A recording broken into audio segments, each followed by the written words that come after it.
الحمد لله وحده لا شريك له والصلاة والسلام على من لا نبي بعده وعلى آله وأصحابه الذين أوفوا عهده اما بعد.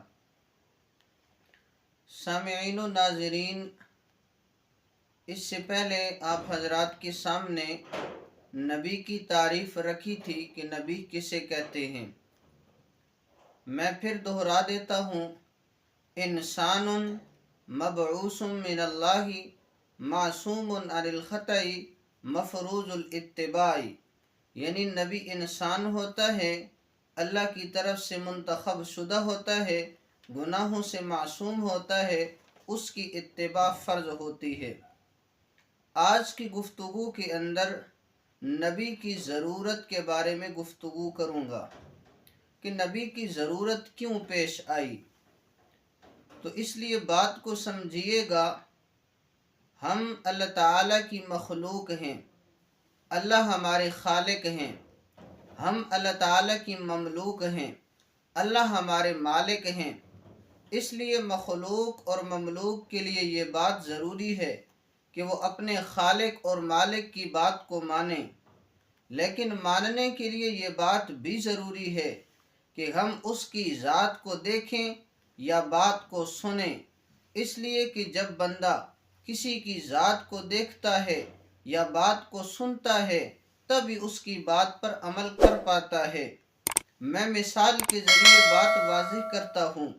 جیسے میں آپ حضرات کے سامنے موجود ہوں، اگر میں گفتگو کر رہا ہوں، مجھے پیاس کی ضرورت ہوتی ہے، پانی کی ضرورت ہوتی ہے، میں اشارہ کرتا ہوں یوں گلاس کا، اور زبان سے نہیں کہتا کہ مجھے پانی پینے کی ضرورت ہے، لیکن جو سامنے بیٹھنے والا ہے وہ میرے اس اشارے کو دیکھ کر مجھے پانی پلا دے گا. اسی طرح میں اگر کسی کو کہتا ہوں کہ مجھے پانی پلا دے تو وہ مجھے پانی پلا دے گا. وجہ کیا ہے کہ اس نے میری ذات کو دیکھا ہے یا بات کو سنا ہے. لہٰذا ہم نے اللہ تعالیٰ کی ذات کو دیکھا بھی نہیں ہے، اللہ کی بات کو سنا بھی نہیں ہے، اور بات ماننے کے لیے یہ ضروری ہے کہ بندہ اس کی ذات کو دیکھے یا اس کی بات کو سنے. اس لیے ایسے واسطے کی ضرورت پڑتی ہے جس نے اللہ کی ذات کو دیکھا ہو یا اللہ کی بات کو سنا ہو، وہ واسطہ نبی اور رسول کا ہے. اس لیے نبی اور رسول کی ضرورت پڑتی ہے تاکہ انسانوں کو اللہ جل شانہ کے احکامات معلوم ہوں، اور یہ نبی کے واسطے سے معلوم ہوتے ہیں. مخلوق مملوک کے لیے یہ بات ضروری ہے وہ اپنے خالق مالک کی باتیں مانیں، اور یہ باتیں نبی کے واسطے سے پہنچتی ہیں. اس لیے نبی واسطہ ہے اور یہ نبی ضرورت ہے. بعض انبیاء علیہم السلام کا اللہ جل شانہ سے بات کرنا بھی ثابت ہے.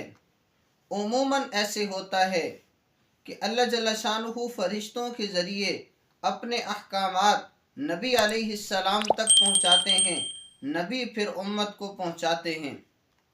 اس پر ایک سوال ہوگا کہ آپ نے کہا کہ نبی کی ضرورت اس وجہ سے ہے کہ یہ اللہ سے احکامات لیتا ہے، امت کو دیتا ہے، اس لیے کہ اس نے اللہ کی ذات کو یا تو دیکھا ہے یا بات کو سنا ہے. ابھی آپ نے کہا کہ فرشتے کے ذریعے بات پہنچائی جاتی ہے، تو یہ بھی اللہ تعالیٰ کی بات سنتے ہیں، لیکن فرشتے کے واسطے سے سنتے ہیں. ہم اللہ تعالیٰ کی بات کو سنتے ہیں، نبی کے واسطے سے سنتے ہیں. لہٰذا دونوں کے درمیان واسطہ ہوا، دونوں واسطے کے محتاج ہوئے، تو پھر کیا فائدہ. لیکن بات سمجھیے، اس اشکال کا جواب یہ ہے کہ نبی اور خدا کے درمیان جو واسطہ ہے وہ واسطہ فرشتے کا ہے. فرشتہ معصوم ہے، انسانوں میں سے نہیں ہے، اللہ نے اس کے اندر گناہ کا تقاضا بھی نہیں رکھا. اور نبی اور امتی کے درمیان واسطہ نبی کا ہے. لہٰذا میرا سننا واسطے سے وہ اور ہے، امتی کا سننا نبی سے یہ واسطہ اور ہے، اور نبی کا اللہ کی بات کو سننا فرشتے کے واسطے سے یہ سننا اور ہے.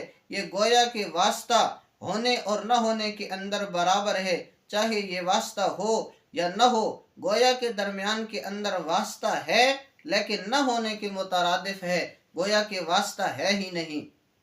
اسی وجہ سے میں کہہ رہا تھا کہ بعض انبیاء علیہم السلام کا اللہ کی بات کا سننا بلا واسطہ بھی ان سے ثابت ہے کہ انہوں نے اللہ کی بات کو بلا واسطہ سنا ہے، درمیان میں کوئی فرشتہ نہیں۔ جیسے حضرت سیدنا موسیٰ علیہ السلام کوہ طور پر جاتے، اللہ سے باہم کلام ہوتے، اللہ سے کلام فرماتے، اللہ سے باتیں سنتے، اللہ سے باتیں فرماتے، درمیان میں کوئی واسطہ نہیں ہے۔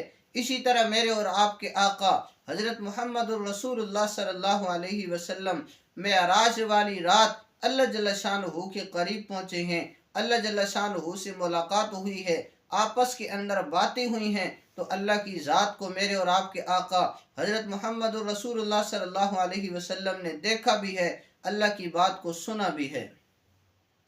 تو لہٰذا نبی ضرورت ہے تاکہ اللہ کے احکامات، اللہ کی باتیں ان لوگوں تک پہنچیں، امت تک پہنچیں، اور یہ لوگ اللہ جل شانہ کی باتوں پر عمل کریں، اس لیے کہ ہم مخلوق ہیں، ہم مملوک ہیں، اور خالق کی بات ماننا، مالک کی بات ماننا یہ ہمارے لیے ضروری ہے، اور نبی درمیان میں وہ واسطہ اور ضرورت ہے، تو یہ نبی کی ضرورت ہے۔ اللہ جل شانہ مجھے آپ کو یہ ساری باتیں سمجھنے کی توفیق عطا فرمائے۔ وآخر دعوانا ان الحمد للہ رب العالمین۔